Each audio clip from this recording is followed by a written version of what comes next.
Oh, you've already taken them off.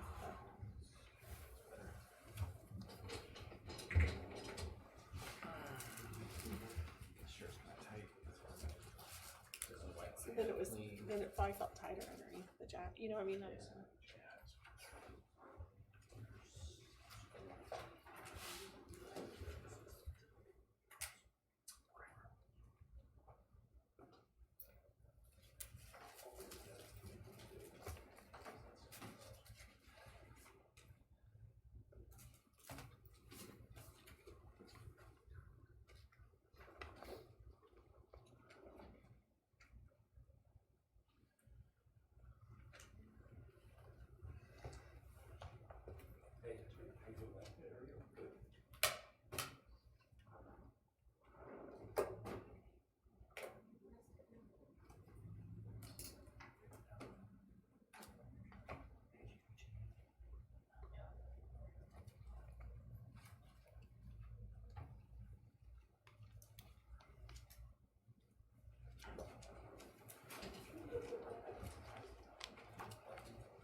Scouts.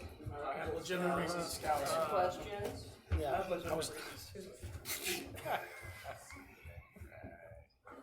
All right. one of us is never late. Did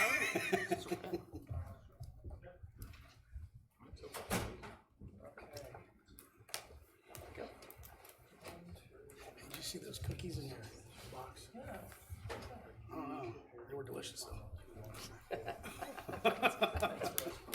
New Year's resolution to eat his cookie. Just eat Steve's. You don't see the picture. 7 o'clock in Gardner, Kansas. It's time to call the Gardner City Council meeting to order. Please rise with me for the Pledge of Allegiance. Pledge allegiance to the flag of the United States of America and to the republic for which it stands, one nation, under God, indivisible, with liberty and justice for all.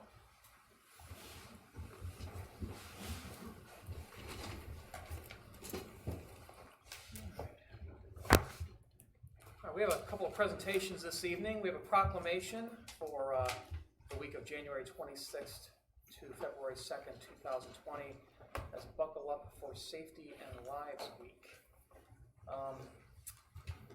Chief Jay Belcher, will you please join me here at the front?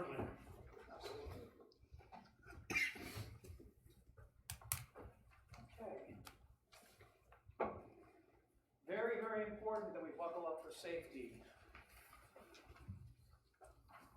I'm going to ask you a quick quiz, Chief Belcher. What percentage of fatal accidents in this country are caused by drivers that are not buckled in? I believe last time I saw the stat it was 94%. 94%. Yep. So if you have your seatbelt unbuckled, not only is it against the law in the state of Kansas and can be punishable by a significant fine, but also it will increase your risk of dying in a collision. So please buckle up for safety. Whereas the safety and security of the citizens of the city of Gardner, Kansas and surrounding areas is vitally important, and whereas on the average 109 people are killed in traffic accidents each day, and over 3 million Americans are seriously injured in traffic accidents each year, many of them permanently, and whereas it is estimated that 90% of Americans and 82% of Kansans voluntarily buckle up. Remember that, folks. We are lower than the national average. And whereas U.S. highway safety officials estimated that if this number were increased to 100%, an estimated 3,000 lives could be saved each year and 2 million injuries prevented or reduced in severity. And whereas the resulting reduction in medical and other expenditures would be in the billions of dollars. And whereas regular seatbelt use is the single most effective way to reduce fatalities in motor vehicle crashes. And whereas increased enforcement of seatbelt laws increased seatbelt use rates and decreased fatal crashes, now for there be resolved that I, Steve Shute, Mayor of the City of Gardner, Kansas, do hereby proclaim the week of January 26, 2020 to February 2nd, 2020 be designated Buckle Up for Safety and Lives Week, and announce that during the next week, a campaign urging drivers and their passengers to wear seatbelts will be conducted by the Gardner Police Department and Dr. Todd Winters, our council president to improve safety. Citizens who are wearing seatbelts will be awarded during the campaign for their safety awareness. And thank you very much for your work that you do to keep us all safe, Chief. And here's a proclamation. Thank you. And I'll sign it after the meeting. Thank you. Okay, thank you very much.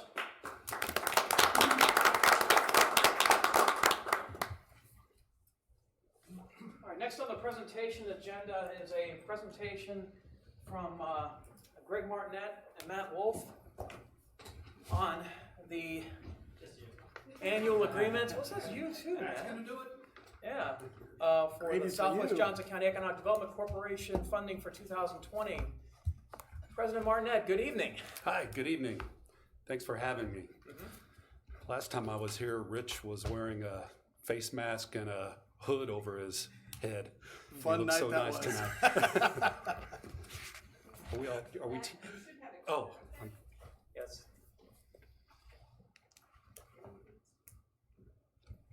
oh, underneath, sorry. There we go. So I've got a PowerPoint here that is way, way more than you want to hear about. So I'm going to kind of condense it into a little bit, go over some things that we accomplished last year, and talk a little bit about what we're gonna do this year. Is I think what I told you last time I was up here a year or so ago was that we were going to experience one of the largest construction booms this community has ever seen, and although I think that happened, it wasn't as much as we thought was going to happen, but it's just all pushed it back. It's still going to happen. It's just the next year is going to be double the biggest we ever thought would happen. So we've got an exciting future ahead of us, and there's so many projects, as you well know, that are in the pipeline, and we've got challenges here with developing, and all communities do, but we developing around an airport, around major pipelines, and without some infrastructure, and it just makes everything take a little bit longer than we prefer, but thank goodness it's all happening. As always, I want to share with you our executive committee because it's such an outstanding group. It's a cross-section of, I think Kansas City is a region, but represents you as a city council very well. Mayor Shute is a permanent member of that. Pam Stranathan, Superintendent of Schools, a permanent member, and it just goes right into our board where I just want to share with you who some of these people are. Ed York from Arvest Bank is our Secretary Treasurer. Again, Mayor Shute, Jason Camus from the Chamber of Commerce, Pam Stranathan, Superintendent, Mike Brown, who is our County Commissioner. Down at the bottom of the middle, Julie Hildeen, who represents Mid-America Bank that just built a new building. Jim Lehman, who represents Central Bank of the Midwest.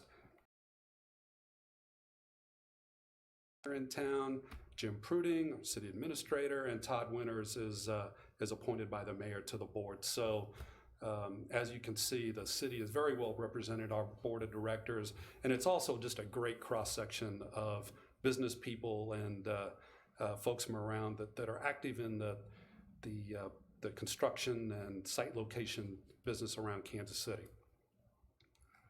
So on to a little bit of a review of from our scope of work from last year. The first and foremost thing, and this is all a lot of detail that you've seen before, and I'm not going to go through every single one of these bullet points, but the most important thing we do is respond to all prospect inquiries, and those come in so many different ways, from emails, text messages, phone calls, mail, and people we don't always know who they are. Most of the time we don't know who they are. We don't know if they're real, and we don't know if there's something that we really want in our community, but we respond to all those one way or another, and we had 72 of those this year, which was almost 20% higher than last year. And then of those 72, we did community tours with 19 of those. One of the things that I've been very, very busy on this year is, and it's not in Gardner, but it's the CenturyLink building. Everybody thinks it's in Gardner, but it's not. But it has a profound impact on this community and financially to the airport, but to the city of Gardner, it's all the workers there that then spend money in the community, and that's going to continue to be a challenge for us moving forward. We just had a new RFP go out for a master developer or potentially a broker to represent the building. As you may or may not know, we were in the running for the USDA project and we're the runner-up on that deal. We just barely missed it on price, and we've done 9 tours with 37 people of that building so far, and that's going to continue. And I'll keep you updated on how that goes. We've got some things in the works, but it's just CenturyLink is moving out by the end of June. The lease ends the end of June, and it's probable that the building will sit empty for a little while, but we're hoping that it's not very long, and we're going to see to that. But it's just a main focus for me. One of the things that I kind of take for granted, and it's just a little bullet point in our scope of work, is doing area tours with folks, with brokers, developers, bankers, construction executives, consultants, media, and then our partners at the Department of Commerce, KC Smartport, KCADC, Evergy, which is the electric provider out at New Century. And I think we had a goal in there of doing 2 or 4 a quarter. And what we found as time went on, the more people we got out here, or when we got them out here for the first time, they were shocked with what they saw out here and that the opportunity. And so instead of just talking to people on the phone about it or sending them emails with data, like some of the things that I put there at your place, I've made it a kind of a priority to get them here. And it has proven to be very fruitful. We did 107 people out here and each tour averages about 1.5 hours. 50 of those were on our bus for Developer Day, but that's still another 57 that most of them had never been out here. They go back and they tell somebody that how great Gardner is and what's going on and all the opportunity out here, and those people tell somebody else. And I think we're seeing that. We just, Larry and I had a apartment multifamily developer up from Springfield last week who called up a broker here in Kansas City and said, hey, I've heard they've only done projects down in Springfield, Northwest Arkansas. He said, I've heard there's a lot going on in Gardner, and I want to come up and look at it. And we're working with them right now to find a site to build about 200 multifamily units. But that's just an example of how I think that this word of mouth and the change of perception and just letting people know that we're open for business, we got opportunities here, and it's paying off because we see that the momentum.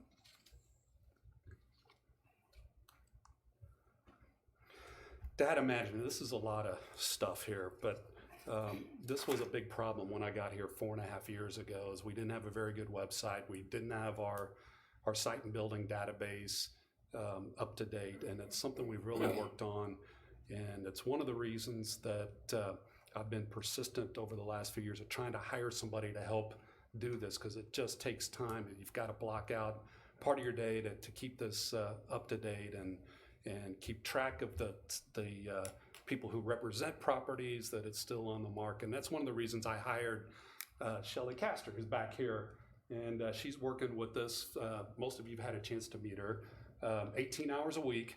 I wish I had her more, but that's all we can afford at the time being, and a big reason for that is your investment in our organization going up this last year to be able to do that. So she's keeping track of all this, and we're going to see some big improvements on the Location One system here coming up that I'll talk about in a few minutes. Now on to the fun stuff, business recruitment and marketing. It's kind of the same. We did the same thing that we've done the last couple of years. The Developers Expo was a tremendous success again. Again, 50 people on the bus coming out here and then get to spend the day with them.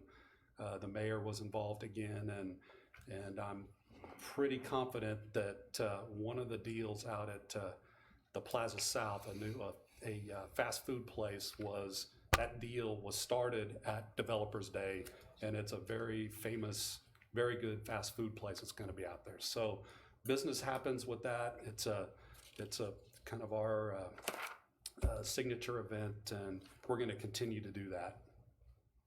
And then the things I participate in marketing with KCADC, the Department of Commerce, the International Council of Shopping Center shows in Chicago and Las Vegas that I go to are just all part of the general marketing that we do. And then this slide is just some of the metrics that we keep track of, and all of these have been accomplished.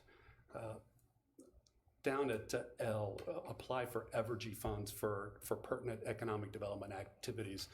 Now, even though they are not the electric provider for the city of Gardner, they are for New Century Air Center, and they are extremely good partners for us. And they helped us for marketing to the tune of $20,000 last year, and that's going to go up to $30,000 this year. That's almost 10% of our budget.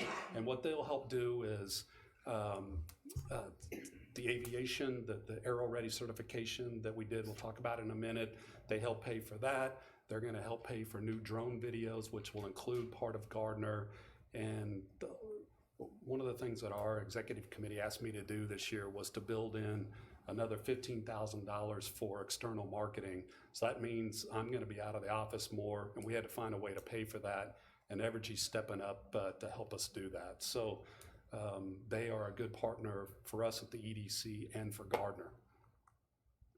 Now, just to kind of talk about some of the thing, you all know these things have happened here, but just to kind of show just how significant it is, the Grata development, the Aero Ready certification, Mid-America Banks new, and I just wanted to put it all into a picture. And this isn't counting Quick Trip and Waverly Plaza and Plaza South and the development that we're working on east of TradeNet. It's just things that have been under construction or we've been working on this year. So it's pretty significant when you look at years prior to this on what's happened here. You all know about Olathe Health, you know about Grata. And one of the things you may not know about is that we became the first economic development organization in Kansas City to adopt KCADC's new Heartland campaign. And it's subtle, but if you see the logo on the right, you can see the KC's now a heart. That is their new, I don't want to say branding, but they've incorporated that into their logo. It's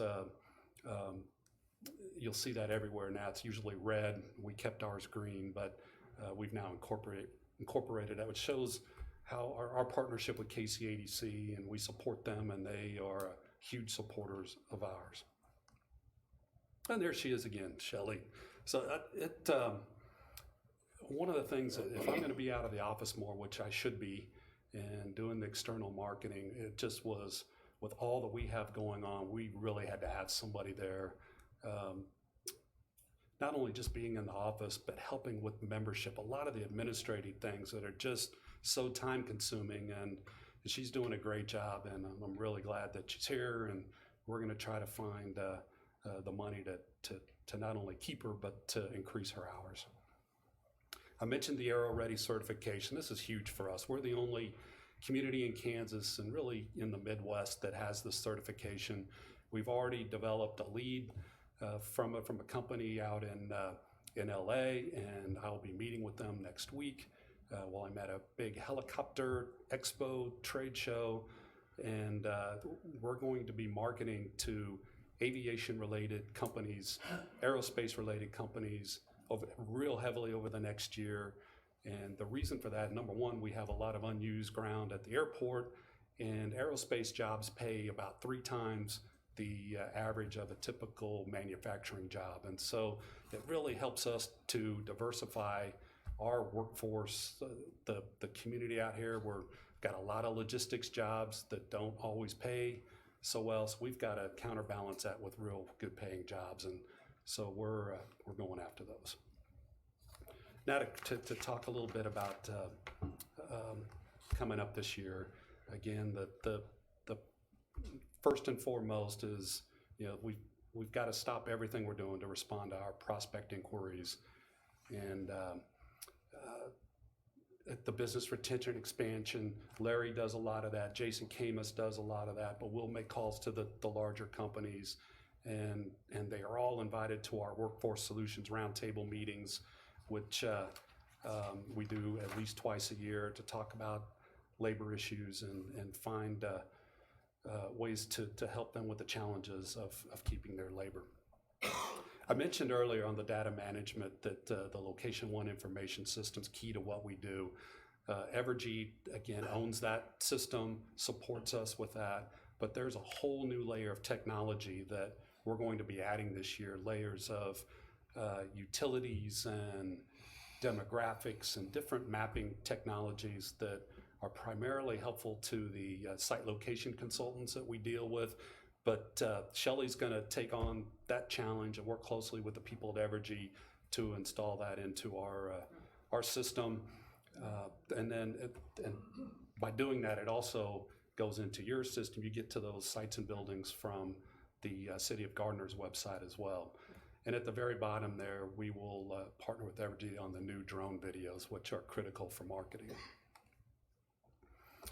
And then the biggest new thing for me this year will be attending these aviation-related events. And again, it's not just for New Century Air Center. Bringing those jobs to this community is a huge deal, I think. And I know that the mayor's been very supportive of that, us doing that. One of the other things is updating our retail demographics brochure. I put a copy of that there. That's what I take out to the ICSC shows, and I email to all the restaurant, hotel, and retail folks when I begin working with them. But we update that every year before we go out to ICSC.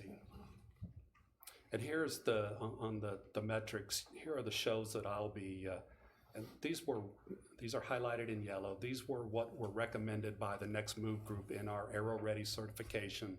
It's I said next week I'll be in Anaheim at this helicopter. It's everything having to do with helicopters, parts, maintenance, repair, overhaul, anything to do with helicopters.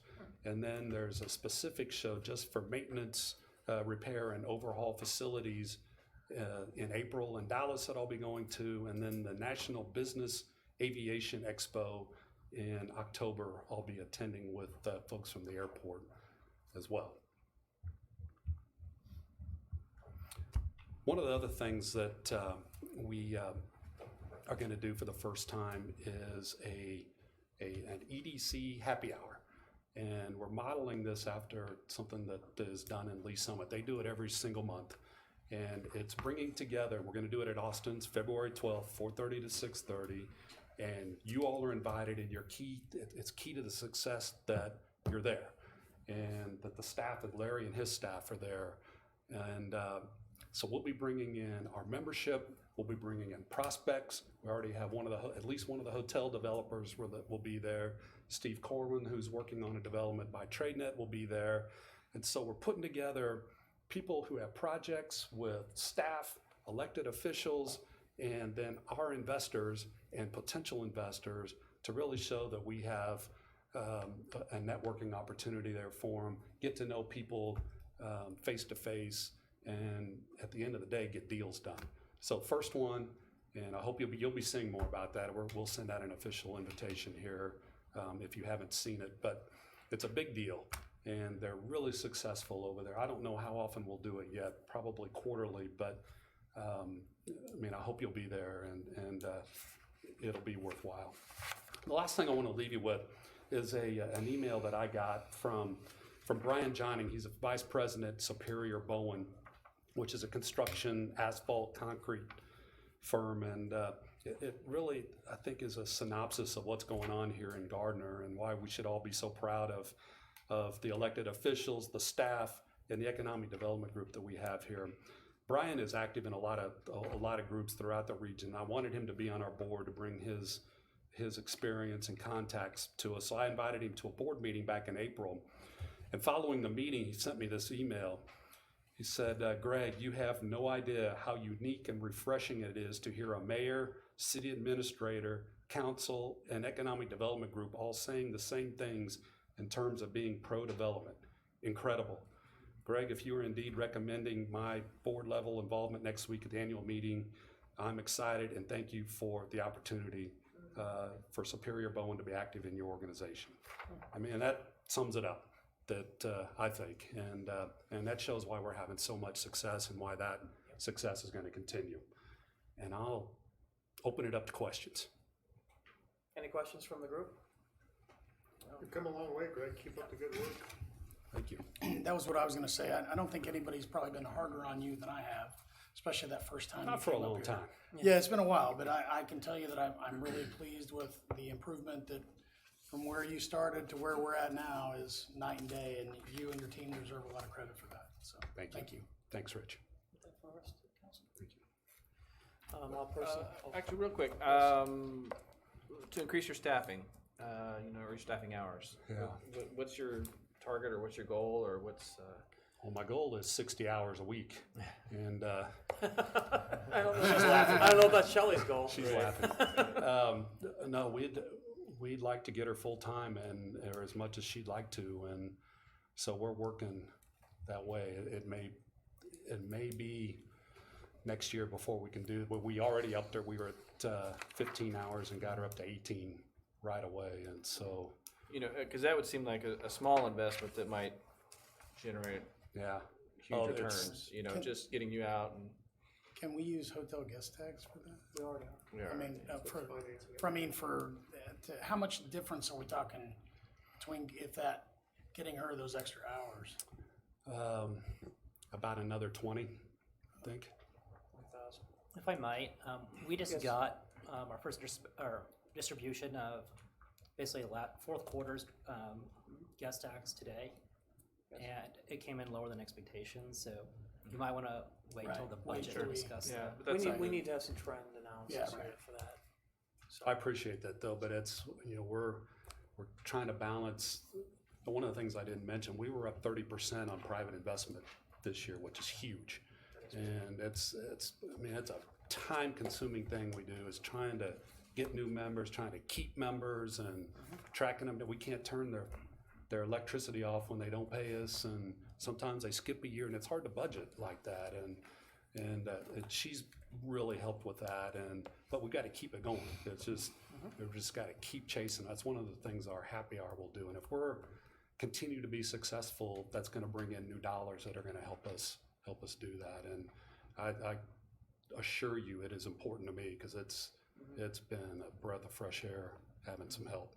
And another point here is that later on in the consent agenda, we do have an increase in the funding for the Southwest Johnson County EDC. It's a $10,000 increase in funding. Okay. So that gets us closer. Gets EDC closer to being able to manage the revenue targets in order to be able to make Shelley full-time. So I think that for us to hold for now and just see where that goes, but I think we are moving in the right direction, especially with private investment coming up. So Appreciate that very much. I would like to kind of echo Greg's sentiments here. We've done a tremendous amount of work together over the last year. We're pretty much darn close to constantly in communication with each other. Sorry about that. Yeah, I know. But with this new aviation marketing piece, it's going to be critical that we work together. I'm going to try to get down to Dallas for the April show so that we can show Unified Front down there. And looking really forward to getting into that market sector. Yeah. And we've got plenty of land and a highly motivated set of officials and board members that really want to make that happen. So, and also congratulations for getting that Aero Ready certification. Thank you. Greg, it was a lot of hard work, and it's definitely paying off. So Yeah, thank you. Thanks. Thank you. Thanks, everyone. All right, great. Thank you. All right, next item on the agenda is a presentation on the Gardner Land Bank.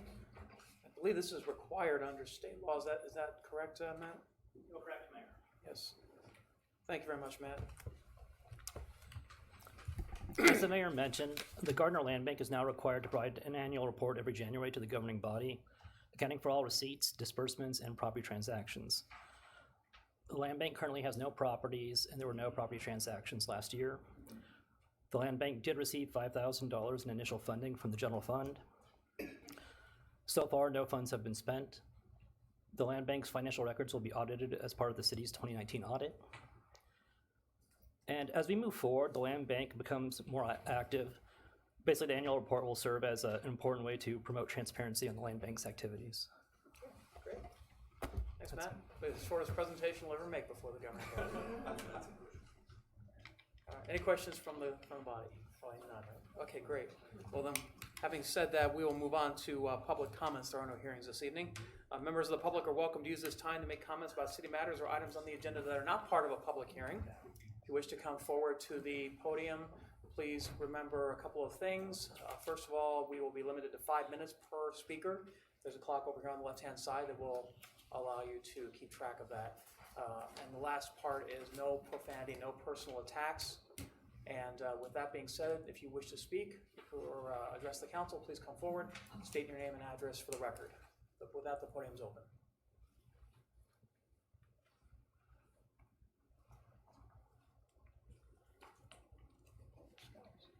They went home. They knew the presentation was gonna be long, so. Okay. All right, seeing no one coming forward, we'll move on to the consent agenda. It's a long consent agenda, so I don't have a problem if some member of the council wishes to remove an item, but does a council member wish to remove an item? Number 5. Number 5, okay. Any other council members wish to remove items?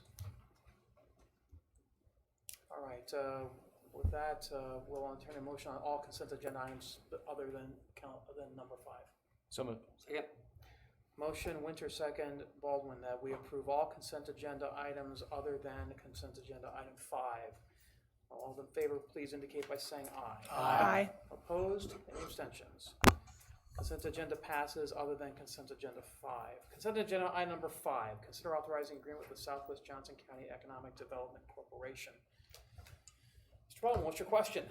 I just wanted to ask Matt, I was gonna ask you anyway, what our status is from, I know that we were slow earlier in the year. How are we looking for overall meeting this 2020 budget for this lineup? Well, we can't talk about individual businesses, but I can say that aggregate of the 2 hotels, we're about $14,000 short for that quarter distribution that we thought we would get. And if that continues, we could end up closer to 50,000, 56,000.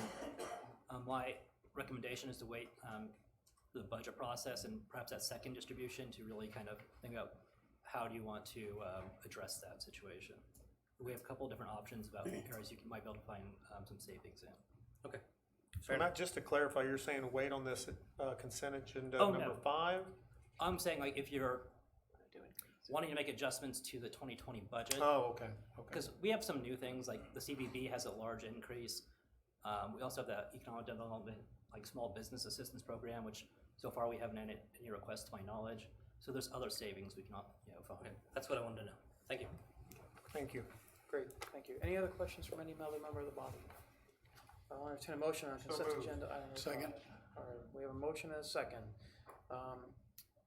to consider an authorizing agreement for the Southwest Johnson County Economic Development Corporation. Motion by Grigorczyk, second by Melton.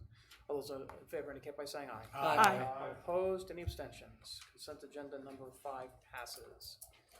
Moving on, we do not have any planning and zoning consent items tonight. We do have 2 committee recommendations. Committee recommendation on number 1, considering a recommendation to implement private inflow and infiltration work as part of the I&I project. Gons Garcia, the floor is yours, sir. Good evening, Mayor, Council. Just as a brief background, in 2018, Trek Design Group was selected to perform or implement a inflow and infiltration program. Trek performed flow monitoring and flow calculations on 13 drain basins. Out of the 13 drain basins, drainage basin 1 was determined to have the highest I&I, and it was selected as a pilot program. On November 18, 2018, City Council approved a recommendation from the UAC to move with the private I&I. What the private I&I program is looking for is to cost effectively remove significant sources of I&I in the private properties. The program includes property owner notifications, building evaluations, homeowners agreements for access to make repairs, repair to inflow source by local plumber, and final inspection. Last summer, TREC performed a smoke test and reviewed all the CCTV videos collected during by the city, and determined right now is we're estimating that 100 houses would require some kind of repairs. So we're seeking $125,000 to perform the private I&I on drainage basin 1. Okay, thank you very much, Gons. Any public comments on committee recommendation item number 1? Seeing none, any questions for Gons on this item? If I remember correctly, though, doing so is going to save us significant in the future. So our investment now with this entire project. I cannot quantify how much it will be the reduction on this pilot program, but is significant. Yeah. Usually it's about the I&I, usually 60 to 80% is on the private side. What is the majority of the work that the homes are going to need? They have to do an inspection and see any illicit connections from, for example, drain some pumps to the actual sewer directly, and other connections. Have we had any pushback from? No, we haven't started we're seeking the funds to go ahead and initiate the program. So we haven't talked with any of those people yet? Okay, all right. And this is a pilot. It's a pilot program. Yes, sir. It's a private side. No, Mark asked the questions I had. I'm good. Okay. Anybody else? Okay. Oh, you have something? No. Okay. Seeing no more other questions, I'll entertain a motion on committee recommendation item number 1. So moved. Second. Motion, Winters, second, Melton, that we authorize the funding of $125,000 the implementation of the private inflow and infiltration work for drainage basin 1 as part of the inflow and infiltration project CIP number WW1706. And just as a clarification, this is as part of the 2020 budget, correct? Yes, sir. All right. All those in favor indicate by saying aye. Aye. All opposed? Any abstentions? Committee recommendation item number 1 passes. Committee recommendation item number 2, consider a recommendation to procure a high-pressure CO2 fire protection system for the gas turbines. Gons?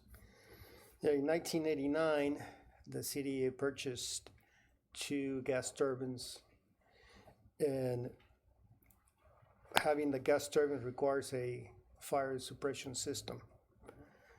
The present system has leaks, and it's no longer meets the NFPA standards.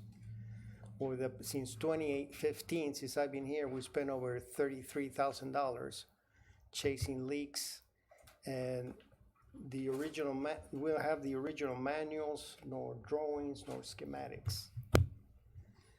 So we need to, and we cannot properly test the system. It's a requirement to have for insurance purpose, and we need to have a fire protection system. So I think we came to the point that we need to replace it. The new system was reviewed by Johnson County Fire District, and they require additional capacity. So the original estimated cost was around $66K, and now with the additional capacity that we need to have, is bordering $99,739. So we're recommending Keller Fire and Safety to install the new system. Okay. Any public comment on committee recommendation on number 2? Seeing none, questions for Gons on the CO2 fire protection system. And the funds from this would come from the electric fund, correct? Yes, sir. Okay. So what is the life expectancy of those 2 turbines? I mean, I understand what The they're original there design for. is like, I will say mid-70s. With the proper maintenance, they can last for an additional 30 years, 20 years. So we're kind of in that zone now then? There were 75, were installed in 89, so we're about have 30 years probably, yeah, close to 30 years. But the units are not dispatched because they're not too efficient. Right. So we usually run them once a year during the summer to see how much capacity we can get of the turbines. More of an exercise. Exercise, and it's a requirement by DSPP. Okay.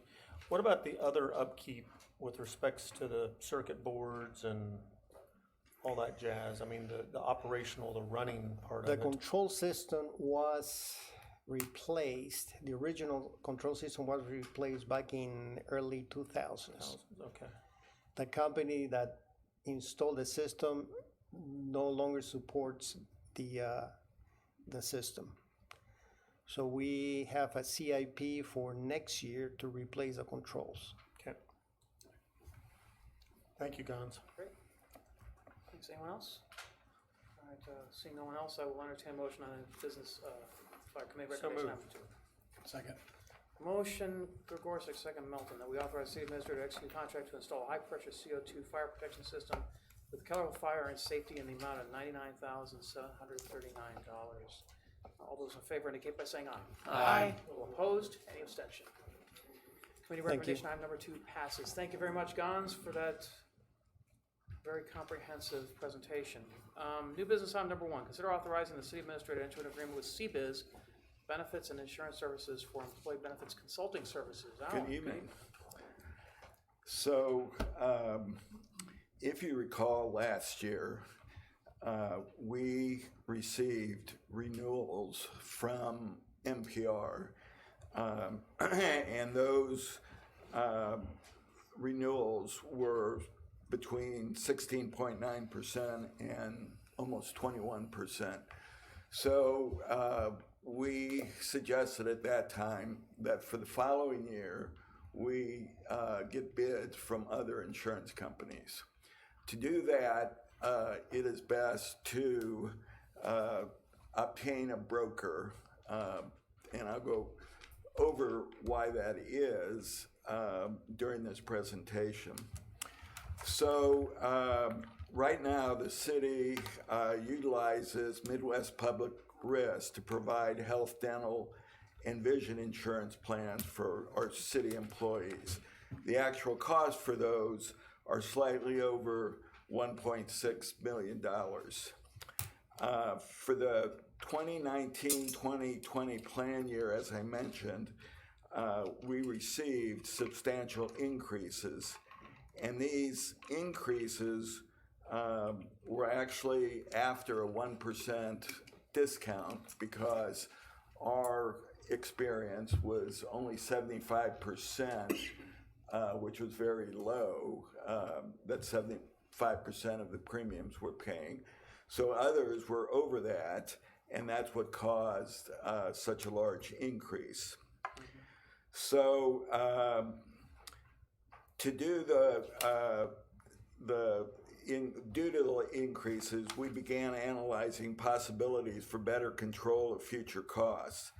And several options were considered, including the possibility of an eventual change in the type of insurance. Right now, of course, we're in a pool, and there are options to self-insure, fully insure, or to be in what's called a captive self-insurance plan. So in order to do that, we prepared a request for a proposal and sent that out to 8 brokers. And those brokers were Charlesworth, Mercer, Holmes Murphy, Robert E. Miller, the Hay Group, and then the 3 you see that actually returned with a bid, Bucati, CBiz, and Lockton. Now, the advantages of having a broker is the negotiation of health insurance premiums, assistance with receipt of claims and utilization data, utilization meetings to enable better decision-making regarding both coverage and wellness program incentives. Now, I might add, I forgot to mention this, that currently we are not allowed to see our claims data. NPR does not share that information. So we are not able to really have strategic planning on how to handle our claims or to reduce our claims. With a broker, we'll also be able to have evaluation of short and long-term goals related to the provision of health, dental, and vision insurance for city employees. We'll be able to create a long-term strategy for continued provision of our insurances. And then, of course, we'll be able to evaluate alternative plan designs. Right now, of course, NPR is the decision-making body on that.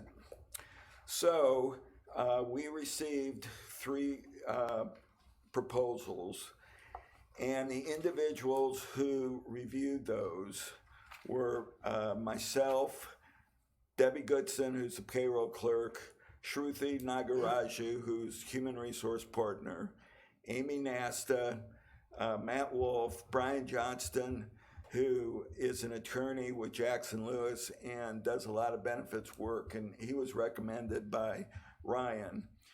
And after meeting with all 3, there was a unanimous decision to recommend CBIZ, not only because they were the lowest bid of $32,000 per year, but also because of the services that they would offer us. They were very concise and actually really made the best presentation. So it should be noted that the cost for broker services listed above is in addition to the health, dental, and vision insurance premiums and associated expenses currently paid by the city of Gardner. But we believe that the use of a specialized services provided by a broker to be essential component to long-term planning for future insurance coverage and subsequent costs with the best interests of the city and employees in mind. So one of the major advantages, or in addition to what I mentioned, is that we're actually buying access also to our data. We have talked to NPR many times, and they won't do it. They won't give us the detailed data. Not just us, but all of their members. And then we'll be more focused on controlling long-term costs. So with that, we are suggesting a motion to authorize the city administrator enter into a 3-year agreement with CBIZ Benefits and Insurance Services for employee benefits consulting services at the rate of $32,000 per year. Thank you. And I might add that they actually came in a little higher, but we negotiated a lower rate also. Oh, great. So, Thanks, Alan. Any public comment on new business on number 2? Or number 1, I'm sorry, number 1. Seeing none, I've got a quick question, and that has to do with the claims data. I am flabbergasted that an insurer will not disclose the claims information for their client. They give us data that's, I'll call it a 10,000-foot view, right. Very broad data. And we just recently had a meeting with our representative, and we could see her actually looking into her briefcase. When we would ask her more detailed information, she would look in the briefcase. So she had the data, but they just won't share it. I don't know if that's a way to control us, oh, for sure, the members, from going out and getting bids, or if they're, I mean, I wouldn't ask for someone else's information and say, well, they're a lousy risk, let's kick them out. I'm not asking for that. We just want our own data.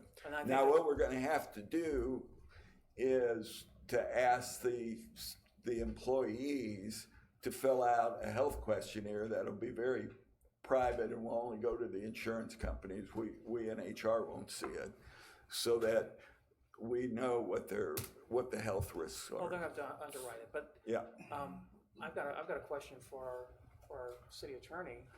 Is that common practice for companies who are insurers to withhold claim information from a client for their own internal employees? I can't say that I've seen it before, but I can also tell you that I don't deal often with what insurers do to their clients.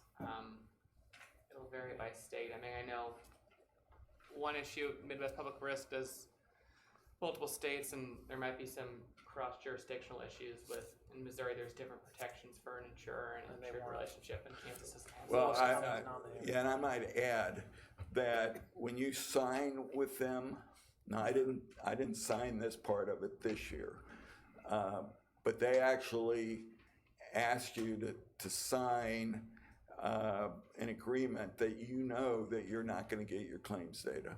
Right, yeah, they're just using that as leverage So, on their end.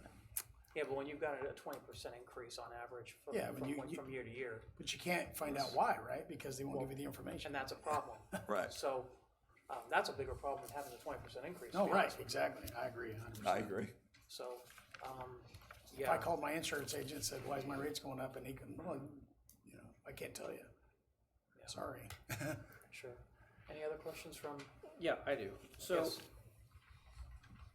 this is a 3-year agreement, but if we can't get the data from our current provider, and we're gonna rely on asking our employees for the information anyway, what are we doing over those 3 years? Because if the broker can't do anything with that, with our provider, then it sounds like.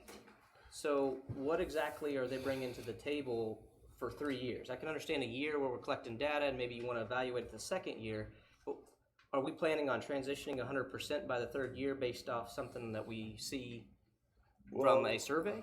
Well, we have to give NPR 90 days notice to drop out of NPR. So assuming this is approved, that's what we will do, and we will use the broker, and then we will get the detailed information that everyone else normally receives from whichever insurance company we sign with. So if we end up going with, let's say, an Aetna product, then Aetna will supply the detailed claims information to us. Okay. But that's going So it's just NPR that doesn't do it. It's not us. It's just NPR that doesn't supply the claims data to any of their members. I get that, but where I'm going with this is, do we want to pay the broker to provide their expertise to tell us what the market's going to charge before we drop out with NPR and find out now it's 50% to go with somebody else? Well, we have 90 days prior to July 1, so we're going to be moving very quickly to get the information from our employees, and hopefully we will get the bids prior to dropping out of NPR. April 1st. So there is a goal in mind then? Yeah, we have that goal in mind, and then if of course, now in all honesty, if of course the bids come back and they're a lot higher than what we're paying now, we probably will stay with NPR. So that's why we want to move quickly on this, to know that. So if the decision is going to be essentially known by April, why are we doing a 3-year contract? Because we want to review this every year for 3 years?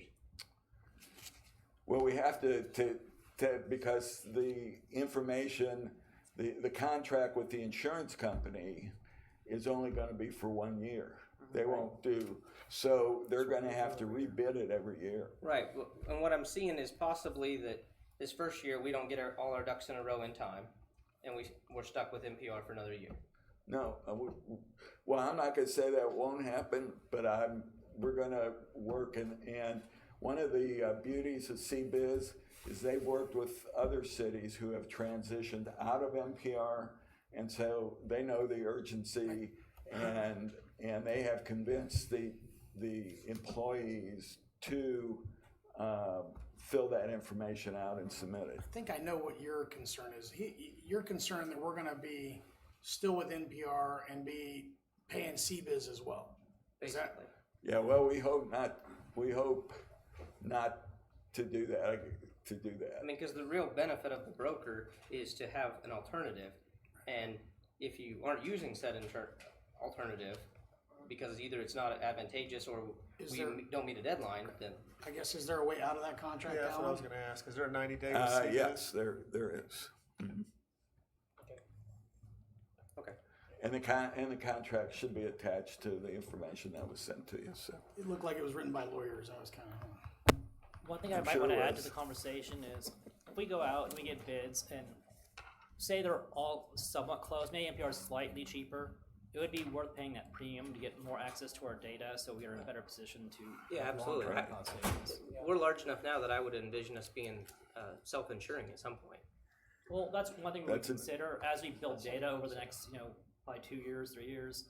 We'll have enough data to make that decision. Right. So this will, if we move quickly, this goes into effect July 1. July 1. Is that the start of the new benefit year? That's been the start. To some degree, we'd like to move it to January 1st, but we're gonna have to do that over time. So, And benefits open enrollment would be starting when? usually in May. In May, so we would have our selection done by April, so that we could have our notice to NPR. We would do benefits open enrollment with the new insurer, whoever that is, and have that wrapped up by the beginning of June, so that we can have that transition done. Correct. Okay, sounds like a good plan, Alan. Yeah, we've worked it all out with CBiz, assuming it's approved. Yeah, we did have a bunch of eyes on this, guys. The management team was significant in size, and we had a lot of folks who were in the finance area that were also involved Absolutely. in this, so. Any other questions for Alan or staff? Okay, with that being said, I'll entertain a motion on new business item number 1. So moved. Second. Motion Melton, second Winters, that we approve, authorize the city administrator to enter into a 3-year agreement with CBiz Benefits and Insurance Services, Inc. for employee benefits consulting services at the rate of $32,000 per year for the 3-year term, extendable beyond that to $38,000 a year. All those in favor indicate by saying aye. Aye. All opposed? Any abstentions? New business item number 1 passes. We had one not voting. New business item number 2, consider adopting an ordinance amending the City of Gardner's base salary structure for fiscal year 2019-2020. Alan? Yes, we are recommending adopting this ordinance so that we can add the job title and of detective sergeant for the police department. As it says here, the addition of a detective sergeant position classification will better facilitate direct supervision of the investigations division. And currently the 3 detectives report directly to the administration captain. The captain is not in direct contact with the detectives on a daily basis. And this recommended position will not be in addition to the staff. In other words, it's not an additional FTE. It'll be a promotion, and then we'll refill whichever that person's position. If the most qualified candidate for the position is not currently assigned to investigations, one of the current detectives will be moved back to patrol. If one of the current detectives is the most qualified, they will be promoted to sergeant, and there will be no backfilling of the detective position at this time. The patrol division has 3 sergeants and 3 corporals that directly interact and supervise the patrol officers. The patrol sergeant reports directly to the operations captain, and the creation of the detective sergeant position will bring the investigations division into line with the patrol division and allow for better direct supervision. This position classification is requested to improve direct supervision and prepare the division for future growth. The estimated cost is $3,438.24, and the way we computed that is by figuring a 5% increase on the highest paid detective. So we are recommending to adopt the ordinance number 2645. Thank you very much, Alan. Any public comment on new business item number 2? Seeing none, questions for Alan on this change to the salary structure? Just real quick one for Chief.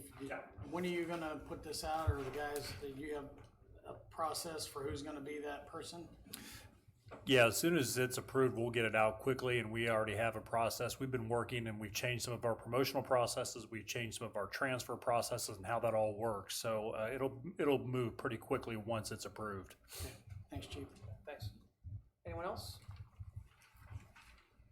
Okay. That being said, I will entertain a motion on ordinance number 2645. So moved. Second. Motion Melton, second Gregorczyk, that we adopt ordinance 2645, an ordinance adopting a revised City of Gardner-based salary structure for fiscal year 2019-2020. City Clerk, will you please call the roll? Councilmember Baldwin, Yes. Councilmember Gregorczyk, Yes. Councilmember Melton, Yes. Councilmember Roberts, Yes. Councilmember Winters, Yes. Ordinance 2645 passes. New business item number 3, consider accepting voluntary annexations with landowner consent, or with Larry Powell, I guess. How you doing, Larry?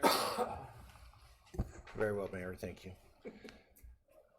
New business item 3 for the council is a voluntary annexation. It is made up of 6 parcels, but there are only 5 landowners, which makes for quite a bit of paperwork to go through. But this is similar, very similar to the very first annexation we did for when we started this process, in which we had multiple landowners in a string that were attached to the city. So we do have all of the paperwork in place, all the consents are signed, and we have the representative paperwork and the deeds with all the legal notices. And this paperwork then is written up in ordinance number 2646 and is ready for your action. Great, thank you very much, Larry. Any public comment on new business item number 3? All right, seeing none, any questions for Larry on the voluntary annexations, ordinance number 2646? Mayor, I do, and it's just a curious question, and I'm coming at it from a checks and balance perspective. But I noticed that Mr. Pruding was the notary on file. Is that all kosher? If I may, Yes, sir. Is the question directed to the fact that he's also the city administrator? Yes, thank you for my clarification. Yeah. The activity for the notary is simply to verify and make sure that the person has been properly identified as the owner of the property that's signing the annexation form. That is a requirement for the state statute for us to notify or to quantify that ownership. It can be done by any notary. He was the notary that happened to be available the day we were doing that. And thank you, Larry. Like I said, it was just a curious question. It just kind of caught me when I was reviewing this small tree worth of information. So thank you very much. Thank you, Mayor. Yep, no problem. Okay, any other questions?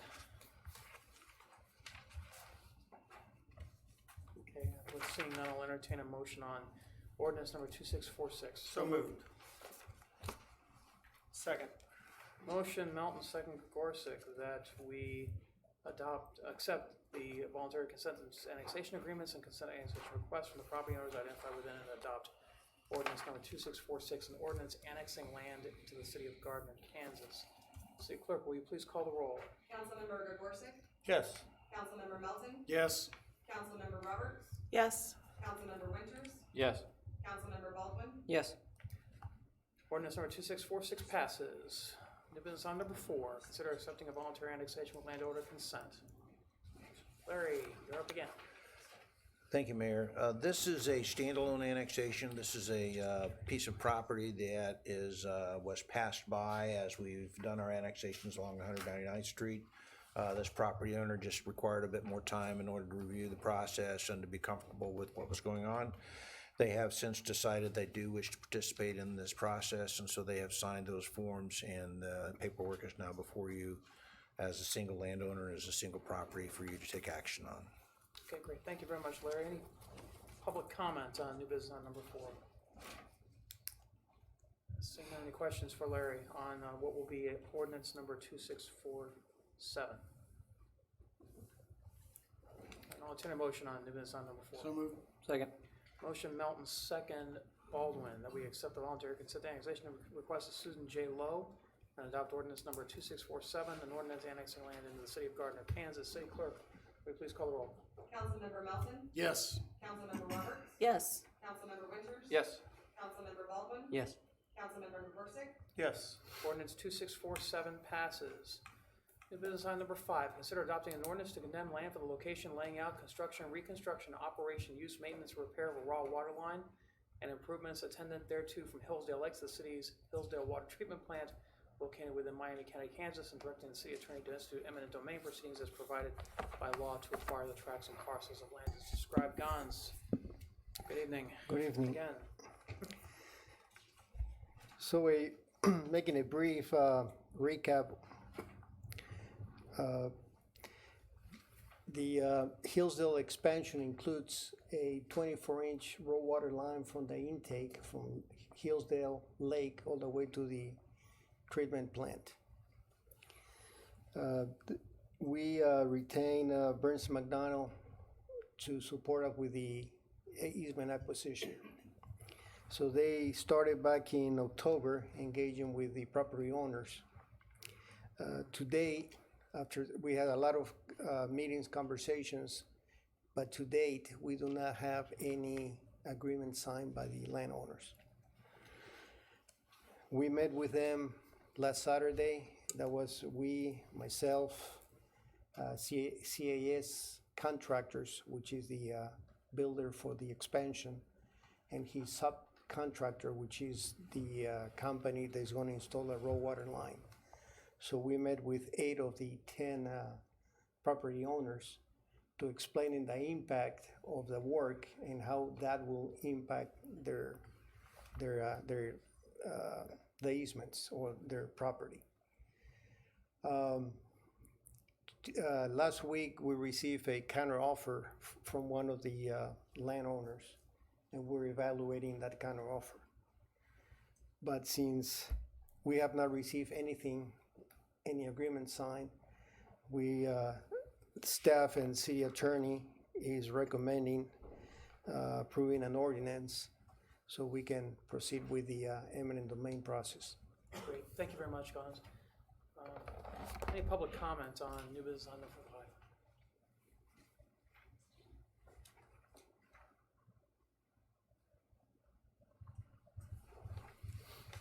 My name is Bill Osborne. I live at 27223 West 235th Street.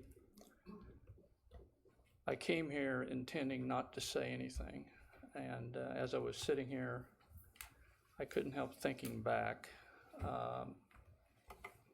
to my grandfather, Josh Kingsley, who was the town marshal at Gardner. My other grandfather, Bob Osborne, had the gas station during World War II. My mother taking piano lessons from Sadie McIntyre. My dad playing basketball for Gardner High School. I graduated from Gardner High School in 1970.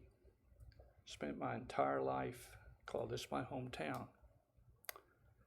And I understand what you're facing, and I understand the procedure, and I understand what you're going to vote on.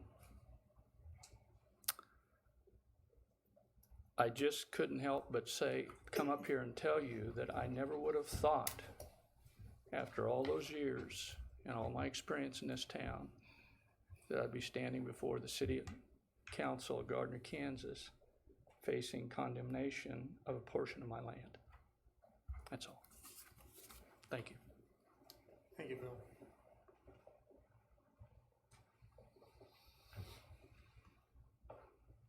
Anyone else? With no one else coming forward, any questions for Gons on this process? Or from staff? I think that there might be some other questions for staff as well. All right, my question is, I have one question, and that is, this is an ordinance that would allow us to seek condemnation. It's not initiating condemnation, is that correct? Correct. That's So true. it allows for the initiation of processes if negotiated settlements cannot be reached with the landowners. Yes, sir. Like I said before, and like I told all the property owners on Saturday, it's my sincere hope that we can reach an agreement Yes. before going to the actual eminent domain. But since the process takes between 30 and 60 days, and the schedule to install the raw water line will start in March 20th, we don't have much time. So eminent domain seems like the right way to go. And the only reason why we're looking at this approach is because of the fact that we have a specific schedule for that water line to be installed as part of the renovations and the expansion of the Hillsdale water treatment. Yes, sir. Correct? And then because we have not received any counter offers except for one, well, basically two. Yeah, I can speak for the council. I don't think any of us want to go to condemnation on any property. That's something that is done not in a light and frivolous manner. This is something that we know is a last resort, and we don't want to have this happen. But we have to have that option available to us if no other options are available. Yes, sir.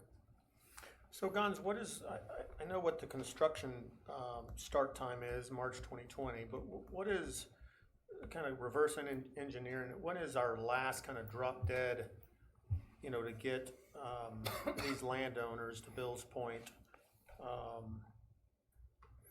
From on our today, side of the fence? I will say another 20 to 30 days. Okay. And you have pretty good latitude to work with these folks on the behalf of the city based on the retort? Yes, sir. Okay.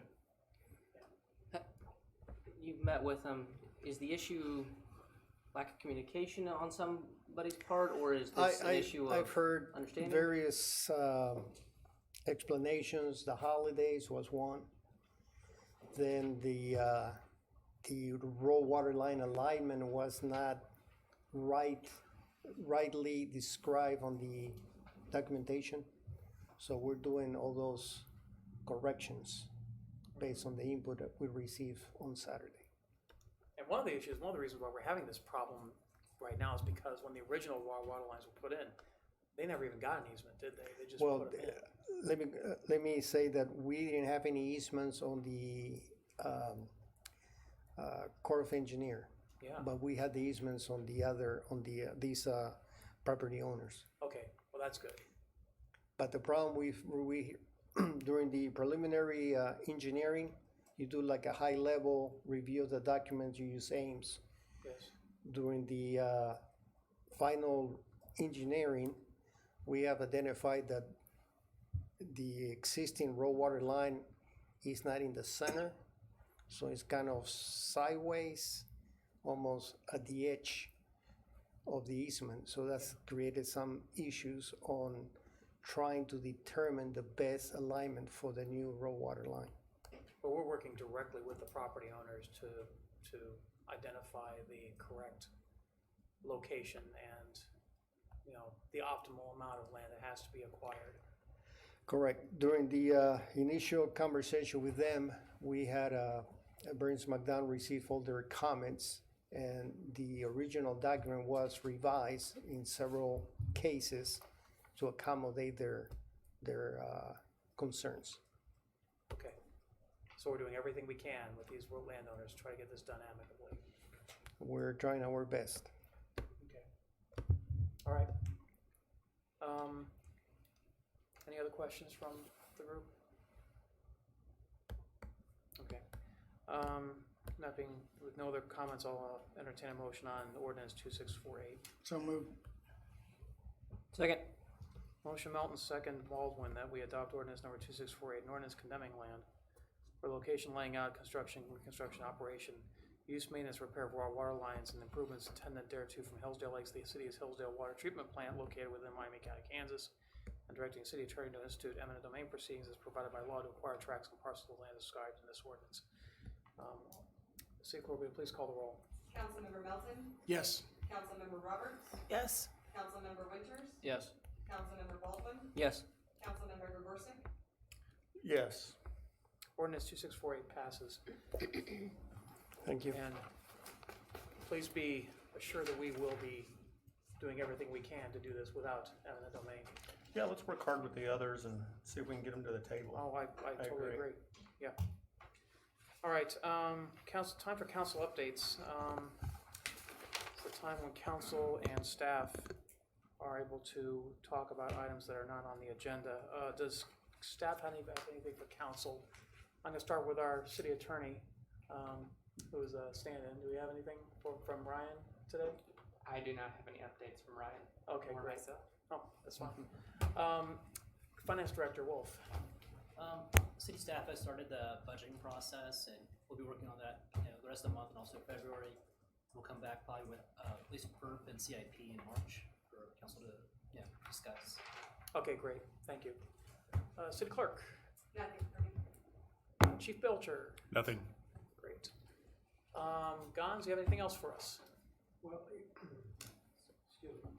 It was in the Friday minute memo about the annexation. You probably already read. The annexation was declined by the, was not approved by the Board of County Commissioners by a 3-2 votes. What was the primary reason for that? That the city did not prove that the annexation, that I think one of the points that was brought to the commissioners was that by the city taking over, by annexing Hillsdale to the city, we can expedite the permitting process and the review process. So they questioned that, and they asked their city administrator if we can expedite the process, and they have. The county administrator. The county, yes, sir. Okay. So that was one of the main grounds why they didn't think that our arguments were justified, because they can process the permits at the, maybe within the same time frame as we can. Okay, So right now, they're reviewing 2 building plans, and the next one is a filter house, and they already reviewed that plan, and they already issued the permit. So they're working with us to make sure that construction is not delayed. Okay. There have been other municipalities that have island annexed in Miami County, correct? But all the annexation, that's the other argument, all the annexation have been within Miami County. Within Miami County. There is nothing from a Johnson different county doing an island annexation. Was that also a concern of the Miami County Commissioners? Yes, sir. And they'll have a written response why they denied the annexation, I think this or next week. I think we all like to see that if that's possible. As soon as I get it, I'll make it send Did it to they you. address how Ryan was stipulating that we weren't trying to make this some sort of a land grab or future expansion? This was solely about that area?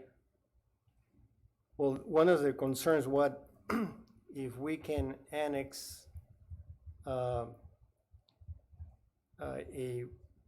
Hillsdale to Gardner City, which is Johnson County, they said, well, what prevents Wichita from annexing anything from Miami County into their That's a significantly far-fetched. so there was. The same thing would stop that themselves.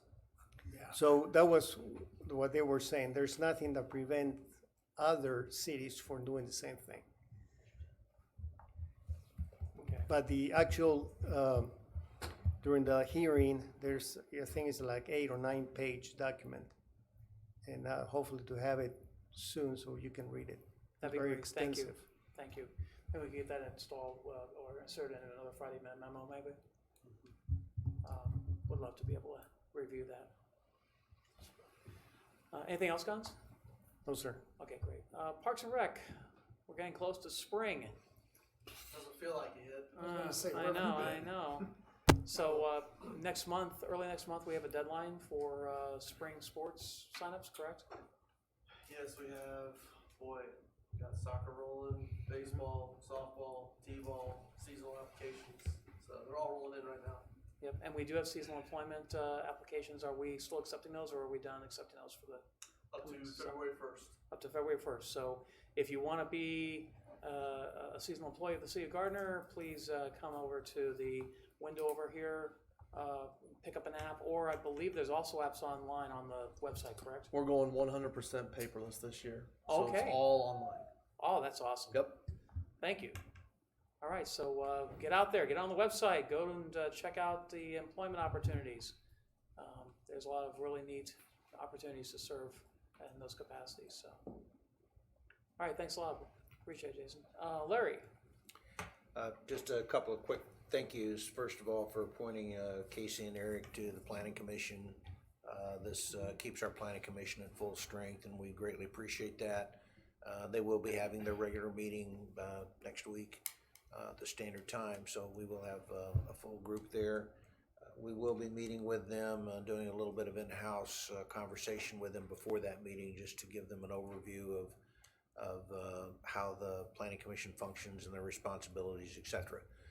There'll be additional training later in the year for the whole group, but we'll be at least hitting the basics with them before they come in. A reminder that because of you may have seen the time change from the end of the year. I have to admit that was my error. And when I was looking at that, I thought that they ended at the end of the year, and unfortunately, they ended in March and in June and March of this year. So we have a 3-month appointment for one, and we're filling out the term for Tori, who had just started this year. So she's filling out her term as a full term.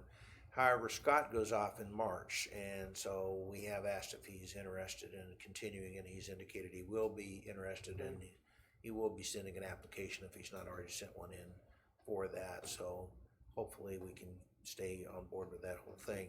Also, I need to tell the public that we had, in an effort to keep the planning items in track for the Hillsdale Water Plant, we had pre-published a CPU public hearing, or CUP, excuse me, conditional use permit public hearing, if in fact they had passed the annexation, so that it would have been on our next planning commission meeting. And we had sent notices to the landowners in Miami County to that extent. So this is kind of a semi-official notification that has been withdrawn now because the annexation did not move forward. Right. So we will not be holding that CUP meeting at the Planning Commission meeting. And we'll have that on our website, of course, and we sent letters out as soon as we heard to the property owners to notify them of that, but that had been canceled. But I just want the public to understand, if they read it or picked up on it in any of our official correspondence, that we will not be having that CUP meeting for the Planning Commission. Has been withdrawn by the city. Okay, thank you very much, Larry. And thank you also for reaching out to those property owners and letting them know that we had canceled that. Michael Kramer, anything in Public Works other than potholes? No, potholes are still there. We're filling them rapidly. Did want to mention the last storm that we had on the 10th through the 12th. Crews worked 288 man hours. 212 of those were overtime. We did get quite a few compliments on our work and from the public, and greatly appreciate that. And one thing too I wanted to mention was the help of the other departments outside the streets is greatly valued and gets overlooked sometimes, and those are the line maintenance folks. I believe we also even have 2 police officers that are doing some salt and sanding and plowing. But we do have folks scheduled to come in over the next 2 days for our storms that are upcoming. We are, I'd remind you, under a winter storm advisory. And so we've got 1 to 3 inches, it looks like right now. And so we have folks coming in the overnight hours to start work on that. I think I'm going to be taking some of your thunder on this one, Randy, because I think you and I will have the same question. We're experiencing 80% of additional hours in overtime. Is that a problem from our budget perspective? And is it just because of the fact that we are short-staffed in the department currently? No, I think part of that was, that particular storm was primarily over the weekend. And so typically, those are when the overtime hours are more prevalent. Okay. All right, thank you. And, I think as compared to 2018, we're in really good shape. Okay, thank you. Anything else that you have, perhaps? Okay. City Administrator Pruding? Nothing tonight. Okay. Council have anything for staff? I'm going to start with Tori. Oh. Because she's, she probably has some things now that she's been here for a couple of weeks. I don't have anything, I'm sorry. Darn it. I'll be better prepared next time. Okay. Councilmember Borisik. I know you've got something. Yeah, I've got a couple of items. First, I want to thank Larry and Jim for clarifying that notary thing. It just was curious. Since I had a 3-day weekend, I went back and was looking at really details versus high level, and I just saw that, and I'm like, oh, that's interesting.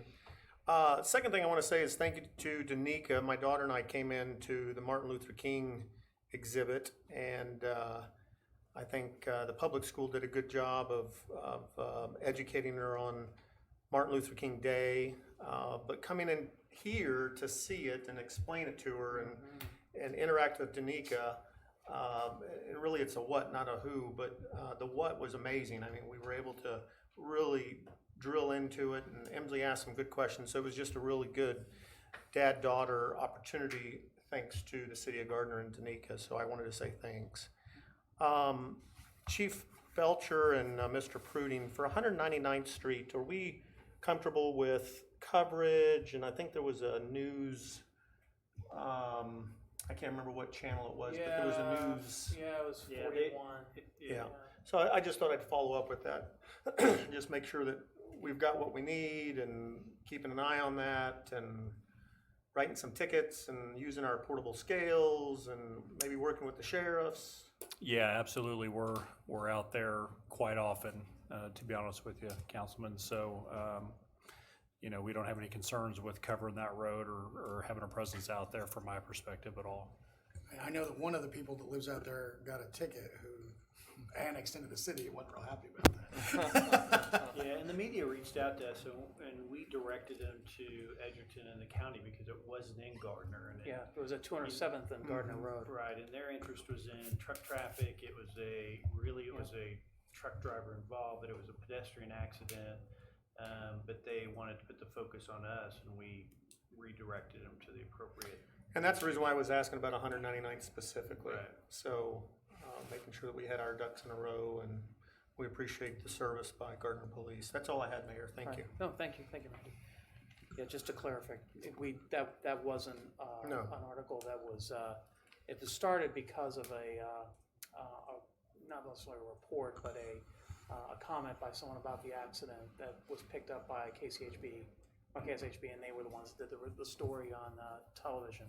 But that was it was unfortunate. A truck driver was out of his rig and got struck by a car on that road, and that was off of Gardner Road and 207th Street, which is outside of the city limits. It's in the county, but it does kind of underline some of the issues with truck traffic on farm roads that are happening throughout Southwest Johnson County, not just along 199th Street. But we are very significantly increasing our enforcement activities on 199th Street, and I think it's making some positive impact. So I want to commend the Gardner Police Department for their work on that. Council Vice President Melton, anything? Quick question for Jason. How are we going to handle the applications for the Amish lifeguards when they don't have a way to get on a computer?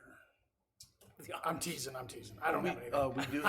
We do have iPads here, so if people do need assistance, they can come in. We'll help them. Okay. Thanks, sir. There's also a library. All right. Man. All right, Mark Baldwin, Councilman Baldwin, anything? I got nothing to follow after that. I love the banana sign. I've done my job. All right. And last but certainly not least, our council president. Thank you. Just real quick, Jason, want to thank you for moving to the Civic Rec program. Even I've looked at it a little bit online, but I probably sent several emails how I didn't really care for the old system that you had. So I'm really happy you guys are upgrading that. I think the public will be happy as well with a new, better, user-friendly website when they go to register. So, I agree. Awesome. Thank you. That's it. All right. One thing I had, well, actually, a couple of things, but the first thing I had was I want to, if I would call her up, but she knows that she doesn't want to be seen on video. So, Danica Marshall-Kendo, who's our PIO and communications manager, I still will continue to say she's the finest communications manager in the entire Kansas City metro area, and it's not even close. She did an amazing job on that Martin Luther King Jr. exhibit. We had actually talked about, what would it be possible to be able to keep it up for longer than a weekend? I know that next month is Black History Month, and I think that one of the things I'd love to do is be able to have a permanent location for this for like the month of February, where we could have people come in and take a look at it. She had 3D displays up. She had computers with games and activities for the kids. We caught bad luck on Friday with the weather because she had school groups lined up from all over the city coming in, and that couldn't happen because the schools were closed. But we still had a very good turnout, a very steady turnout. Lots of kids came in, and it's the finest display I've seen of its type, and especially for the space that we have here. But if we have more space and maybe a little bit longer, we could probably make this a permanent fixture.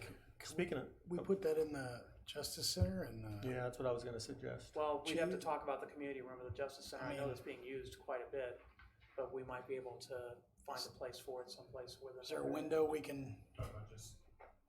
In the community room. Are we talking about just scheduling the event at the Justice Center? Yeah, if there's like a week or something,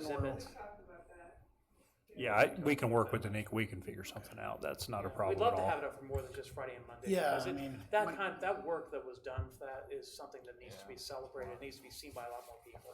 And the cookies were delicious. Yeah, you and your cookies. All right.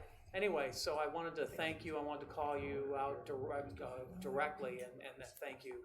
I commend you for the work that you've done, and we're going to get you an award for that. That was very, very, very good. What? I can make one. You're going to make one? Okay, fine. It's a little gold star with I have the thing, the paint and the glitter. I don't do glitter, man. All right. And then the other thing is, I would very strongly encourage people, if they've not signed up for Gardner U, I believe that our last day is tomorrow. Yesterday? Oh, it's yesterday? Yeah. It's yesterday. Okay, fine. Well, yesterday was Martin Luther King Day, so I believe if you put in an application today, I think they'll probably take it. It's very important that we learn how the city works and how things are done. So if you have an interest, please sign up. Last thing is, the spring stuff for Parks and Rec. We need people for seasonal work with the Parks and Rec, so please take up the offer to sign up. Calling the Amish tomorrow. You're calling the Amish tomorrow. You do that, sir. You know quite a few of them. All right. Swimsuits. All right, all right, I'm done. We're going to go on to executive session. I need to entertain. I need a motion to recess into executive session. So moved. Second. Motion Melton, second Winters, that we recess into executive session pursuant to KSA 75-4-19B1 to discuss personnel matters relating to non-elected personnel beginning at 8:31 p.m. Returning to regular session at 8:51 p.m. It's a 20-minute session. All those in favor indicate by saying aye. Aye. Opposed? Any abstentions? We stand in recess. Jeez.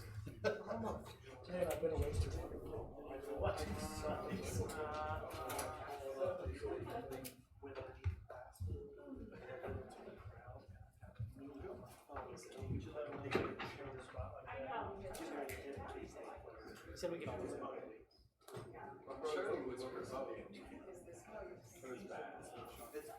Suspension's bad. Yeah. It looked like a 5. Not sure.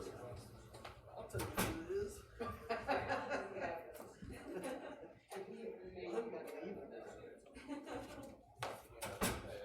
Who's number, Sousa, it was D'Souza, look at this. Oh, well. K-State came in a huge brawl. He can leave. Hey, Jason. Yes. What, seriously? Yes, look at D'Souza. There was a huge brawl. He's got, look at that guy.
did you get my text? Yeah, I put them in his. Hey, are you comfortable? Oh, they're not yours? Oh, sorry. That's all right. We put them in the right place. Who do they belong to? Mark? Huh? Rich. Oh, they were Rich's, okay. What's the problem? You need my help? Your earbud things. Oh. Oh, they're in the back? Yeah. Oh, thank you. We put them in your box. I thought they were Randy's at first. Thank you. I took them off for the kids. I'll entertain a motion to resume regular session. So moved. Second. Motion Melton, second Baldwin, we resume regular session. All those in favor indicate by saying aye. Aye. Opposed, any abstentions? We are back in regular session. I'll entertain a motion to recess into executive session. So moved. Second. Motion Melton, second Baldwin, that we recess into executive session pursuant to KSA 75-4319B2 to discuss matters of attorney-client privilege regarding pending litigation beginning at 8:52 p.m., returning to regular session at 9:07 p.m. All those in favor indicate by saying aye. Aye. Aye. Opposed, any abstentions? We are back in executive session.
Right. That's what I Right. told her. I told her to meet the steering committee since it wasn't established by ordinance or.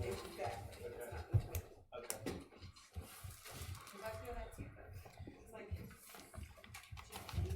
All right, I entertain a motion to resume regular session. Second. Motion Gregorczyk, second Baldwin, that we resume regular session. All those in favor indicate by saying aye. Aye. All opposed, any abstentions? We are back in regular session. I will entertain a motion to adjourn. So moved. Second. Motion Mountain, second Gregorczyk, that we adjourn. All those in favor indicate by saying aye. Aye. All opposed, any abstentions? We stand adjourned.